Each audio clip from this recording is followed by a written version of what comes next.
What's up, everybody? What's going on? Welcome to another episode of Lead From Here podcast. I am Jason. Today, we are talking about conflict in the teams, and how do you manage that? And I think teams are made up of people, right? And so it's very normal and natural for conflict to be a part of a very healthy and strong team. The key for a leader is to make sure that you are managing it, harnessing it, and basically making sure it doesn't fester. How do you harness conflict? What does that mean? What does that look like? Well, ultimately, if they're having a discussion or a disagreement or a conflict about something, most often, especially if it's business related, now people can have personal stuff, but if it's business related, most often you're discussing what's the path forward, what's the best path forward. So if you harness that conflict, you can actually get to what the best path forward is. It's important for you to be a part of that discussion and challenge the different situation and understand where it's going. At the core of it, harnessing conflict means utilizing the conflict to make sure that you are all heading in the right direction as a team. What about managing it? What does that look like? And managing it's much more straightforward. It just means that you make sure that the conversation is happening, you're getting to a solution, you're getting to a path forward,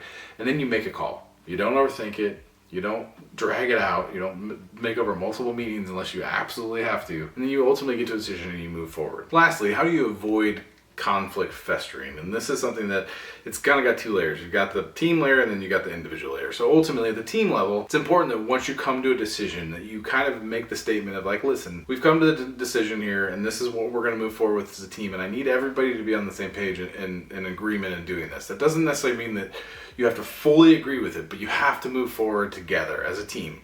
The decision's been made. We're not going to revisit this or hold any grudges. And if this ends up being the wrong path, it's on me as a leader, and I'll take that. The other part is the individual piece. And that's where you have to actually go to the individual that was maybe on the other side of the decision. The person that had the idea or was fighting for the idea that didn't get chosen, or the path we didn't end up going down. And you want to make sure you talk to them and help them understand that this is just the path forward, and you appreciate their input, and you look forward to continuing to have discussions about other ideas as we go forward. But ultimately right now, this is the path we're on. And ultimately, us not choosing this has nothing to do with you as a person. This is just the ideas and kind of trying to come up with the thing that had the most support and the best viable option, we think, with the data we have in front of us. As long as you're coming to them and letting them know that you're here and that you're taking the blame if it's wrong, because they may still I think I'm still right. And that's okay if they think that. As long as they're moving forward and they're not using it and being passive aggressive and saying I told you so, ultimately it's on you. You made the ultimate call as a leader. So you just need them to understand that it's no longer their fault or anybody on the team's fault. It's your fault as a leader to take it forward and move forward. That's the best way to keep it from festering. You will still have people that aren't culture fits that will still be passive aggressive, still kind of do the I told you so, kind of do that. And that's a discussion to kind of look at. Maybe that person doesn't fit the team that well. Because ultimately, you can't have people on the team that are it didn't go my way, so I'm going to just make everybody's life miserable because they didn't pick my way.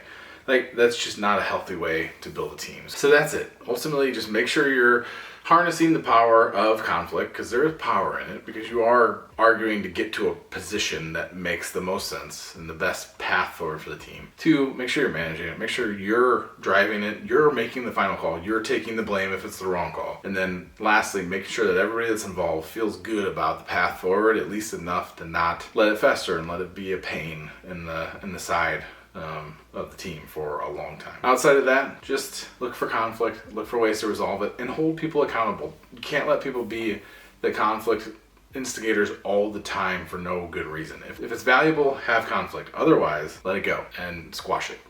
So it's as simple and as complicated as that. I hope everybody found this interesting and informative. If you have any questions, please hit me up, Jason at leadfromhere.co. Hope you have a good day. Take care.